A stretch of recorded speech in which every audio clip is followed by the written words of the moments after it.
Cette formation a retenu l'attention de plus de 40 participants venus de tous les coins du Grand Nord Kivu. Durant 4 jours, ils ont appris plusieurs techniques de résolution des conflits à partir de la méthode Diapos. C'est entre autres l'arbre d'enchaînement de violence.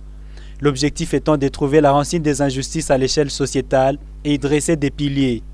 Le professeur Étienne Chomé a insisté sur les contextes particuliers de la région qui obligera ses participants à vulgariser la matière reçue.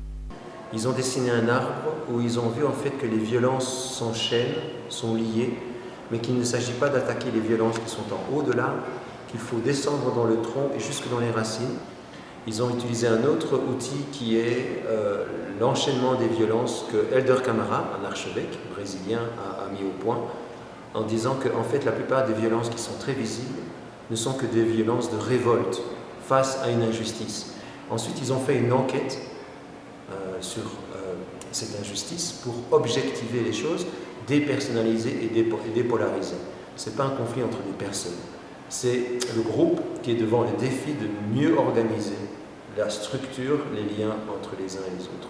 La troisième étape de Diapo, on représente l'injustice comme une pyramide inversée qui tient sur sa pointe. Si ça tient, c'est parce qu'il y a des piliers qui font que ça tient. Et donc ils ont identifié ces bâtons. Et puis ils ont commencé à faire un plan d'action avec une prise, c'est-à-dire trouver l'action, l'opération qui va permettre à un plus grand nombre d'être touchés, conscientisés et mobilisés.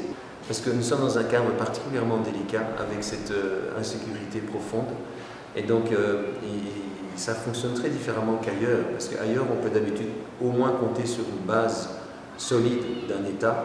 Et alors il va y avoir des abus de pouvoir, des injustices autocratiques, mais ici il y a une telle désorganisation que le point principal, me semble-t-il, c'est vraiment la restructuration de la société, que les liens sociaux soient suffisamment solides.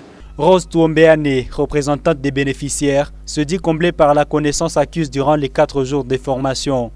Elle a réitéré la disponibilité de toute l'équipe à restituer le contenu de la formation à leur structure de provenance respective. Cette formation qui arrive dans un contexte où nous vivons un environnement sans paix. Parce que tous ici, étant victimes de cette situation, nous avons développé aussi un certain comportement, je ne dirais pas violent, mais presque vers là, parce que tous touchés par cette situation de crise, c'est-à-dire l'absence de paix. Et cette formation vient répondre à un besoin. Mais aujourd'hui, là, nous connaissons déjà encore que nous devons nous soigner et trouver des solutions à tous ces conflits. Au niveau interpersonnel, en développant une communication vraie.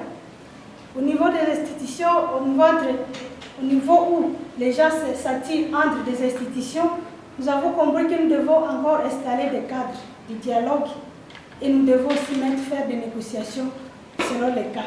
Le directeur du centre de recherche de l'Université de l'Assomption au Congo affirme que son bureau reste respectif à l'idée d'accompagner toute initiative issue de cette formation. Il faut se mettre au travail. Et nous voudrions tracer déjà les premières lignes pour le travail à continuer.